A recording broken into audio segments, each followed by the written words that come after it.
Hi යාළුවනේ අලුත් දැනුම අරගෙන විශ්වසරිය අදත් තව ඕගොල්ලන්ගේ නිවසට ඉතින් ඔව් විශ්වසරිය අලුත් YouTube channel එකේ කලින් මම ඕගොල්ලන්ට වීඩියෝ එකක් අරගෙන ආවා. ඔන්න මම විශ්වසරිය අලුත් YouTube channel එකේ ඕගොල්ලන්ට තවත් YouTube වීඩියෝ එකක් අරගෙන ඉන්න තියෙනවා. ඔගොල්ලන්ට මතක ඇති මම Education World කියන YouTube channel එකේ සහ විශ්වසරිය කියන YouTube channel දෙකෙම රාවණා ප්ලේලිස්ට් එකක් ගෙනාවා. රාවණා කියන්නේ කවුද? ඒ වගේම රාවණාගේ දඩුමොඩරය ගැන රාවණාගේ තවත් දේවල් ගැන අරගෙන ආවා. මම මේ ප්ලේලිස්ට් එක අදින් අවසන් කරනවා. ඉතින් ඒක තමයි අද මම අරගෙන එන්නේ.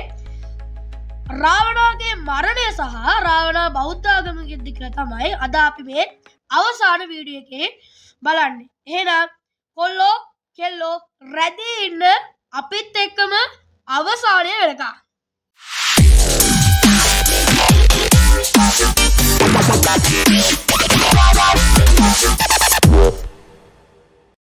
අංක 1 ඉතිහාසයේ කොහොමද රාවණාගේ මරණය ගැන සඳහන් වෙන්නේ? මේක ගැන කතා කරනකොට ඉන්දියාවේ ලියවිච්ච වාල්මීකිගේ රාමායනය අපිට අවශ්‍ය වෙනවා. එහිදී කියනවා රාමා රාවණාට හීයකින් විදලා රාවණාව මැරුව කියලා. හැබැයි මේක ඉන්දියාවෙන් ආපු හින්දා සහ ලංකාවේ විදිහට ගත්තොත් ලංකාවේ කට්ටිය හිතන විදිහට, ඒ කියන්නේ අපි හිතන විදිහට රාවණා මේ හීපාරෙන් සිහිමුර්ජාවට නැත්නම් යම් ආකාරයේ කෝමා තත්ත්වයකට ආවැති කියලා තමයි හිතන්නේ. ඉතින් මේක ඇත්තටම කිව්වොත් අපි ලංකාවේ හින්දා අපි හිතනවා මෙයා කෝමා තත්ත්වයෙන් හිටියත් ඒකෙන් මිදලා මෙයා නැවතත් අපේ ලංකාව අපේ ලෝකය අල්ලගන්න ඒවි කියලා. අංක 2 දේහය හමු නොවීම.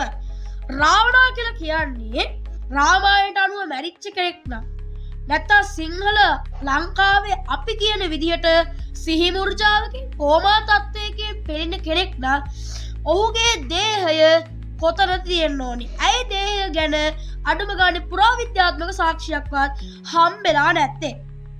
සාමාන්‍යයෙන් එහෙනම් ඔහු මැරිලා වෙනත් ලෝකයකට ගිහිල්ලා නැත්නම් මැරෙනකොටම වෙනත් ලෝකයකට ගියාද? එයාගේ සිරුරත් එක්කම නැත්නම් එයාගේ සිරුර පේන්නේ නැති බන්ධනයක් තියෙනවද? මොකක් හරි අතුරුදහන් කිරීමේ බන්ධනයක්වත් බන්ධනය කරලාද කියලා තමයි අපිට එන ප්‍රශ්නාර්ථය. එතකොට රාවණ ඇත්තටම එතනදී කෝමා තත්ත්වයට පත්ුනේ සිහිමුර්ජාවට පත්ුනේ නැත්නම් එයාගේ දේහය අතුරුදහන් වෙලාද? අන්න එතනත් අපිට ප්‍රශ්නයක් තියෙනවා. දැන් ඔයාගේ හිතේ තුල ලොකු ප්‍රශ්නයක් ඇති වෙලා ඇති. ඉතින් ඒ ප්‍රශ්නේ සඳහා ඔයා හිතන උත්තරය අපිට කමෙන්ට් කරන්න. හරි. අපි දැන් බලමු රාවණාගේ දේහය තිබ්බ කියන ස්ථාන. සාමාන්‍යයෙන් අපිට හිතන විදිහට රාවණ ඇල්ලේ තියෙනවා කියලා තමයි සමහර කට්ටිය කියනවා. සමහර කට්ටිය කියනවා රාවණාගේ ගුහාව කියලා තියෙන්නේ මේකෙත් මේ රාවණාගේ දේහය තිබ්බ කියලා කියනවා. ඉතින් මේක හරියටම කියන්න බෑ මේ රාවණ ඇල්ලේද රාවණා ගුහාවේද කියලා. ඉතින් ඕගොල්ලෝ කමෙන්ට් එකක් දාගෙන යන්න. ඔයාට හිතන විදිහට රාවණා ඇල්ලේද මේක තියෙන්නේ රාවණා ගුහාවේද තියෙන්නේ කියලා. අංක 3 විද්වත් මතය. දේශීය හා විදේශීය විද්වතුන්, ඒ කියන්නේ උදාහරණ විදිහට අපි ගත්තොත් මයිකල් ක්‍රෝමෝ, නන්දන විජේසිංහ වගේ පුරාවිද්‍යාඥයෝ කියනවා රාමායනය කියන්නේ සම්පූර්ණ අලංකාර ඉපික් එකක් කියලා. ඒකේ මරණ කතාව සංශෝධනය වූ බවත් ඒ වගේම රාවණා ජීවිතයෙන් ගැලවිලා গুপ্ত වෙලා තියෙනවා කියලා මේ විද්වත් මතවල සඳහන් වෙනවා. ඇත්තටම මොකක්ද එහෙනම් වුණා ඇත්තේ? ඉතින් හොව් ඔයා අපේ YouTube channel එක subscribe කරාද? එහෙනම් දැන්ම YouTube channel එකත් subscribe කරන්න. like එකකුත් දාලා bell icon එකත් press කරන්න අමතක කරන්න එපා. හරි. අපි ඊළඟ ටිකටත් යමු. අංක 4 ගුහා කඳු සහ secret locations.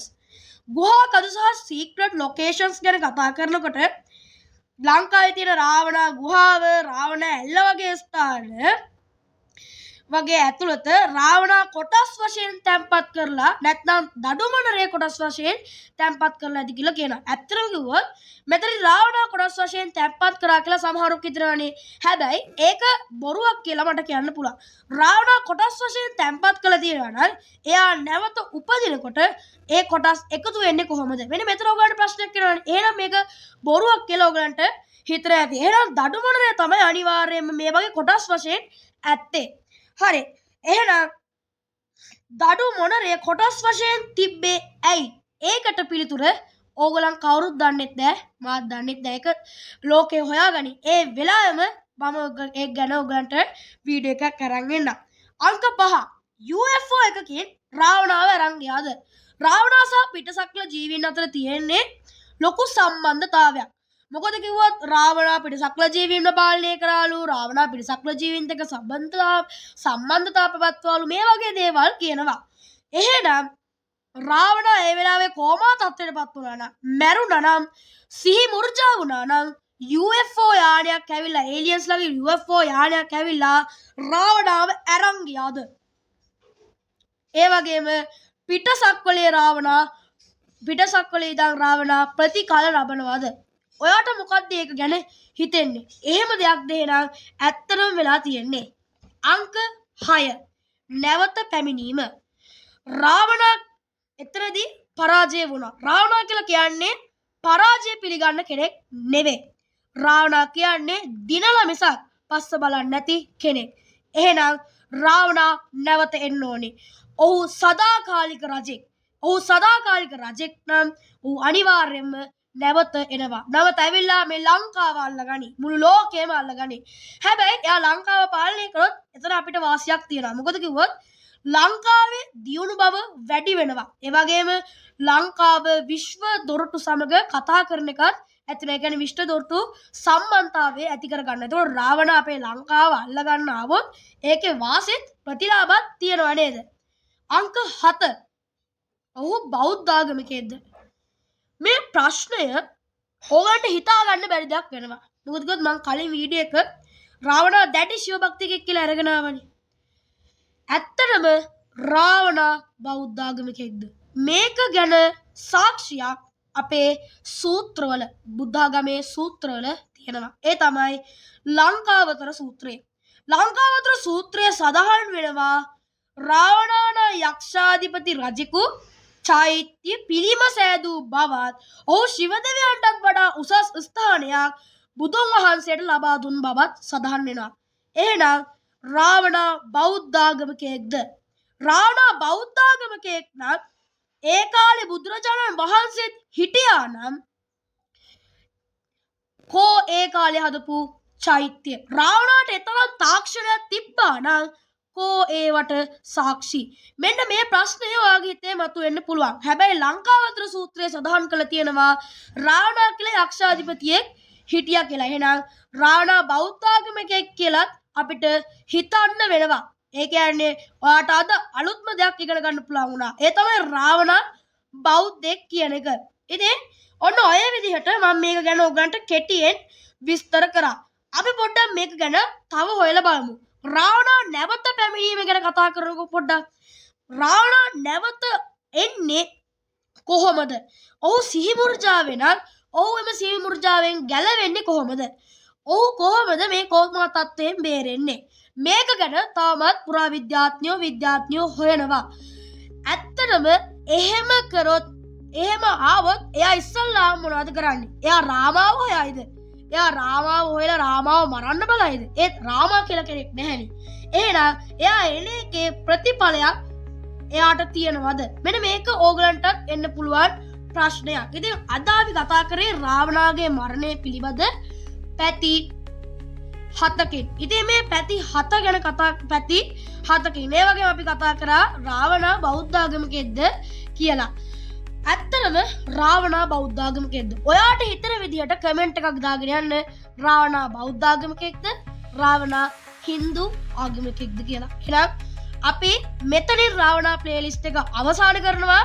අපි තවත් ලස්සන අලුත් නවතම වීඩියෝ එකේ හම්බෙමු. එහෙනම් ඔයාලට සුබම සුබ දවසක්.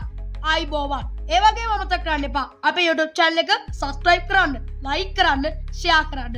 ඕගොල්ලෝ subscribe කරොත් අපේ අලුත්ම videos notification හරහා ඕගොල්ලන්ට එනවා. එහෙනම් කට්ටිය ජය වේවා. ඕගොල්ලන්ට සුබ දවසක්. මේ තමයි විශ්වසරිය. ඉගෙන ගමු සතුටින්.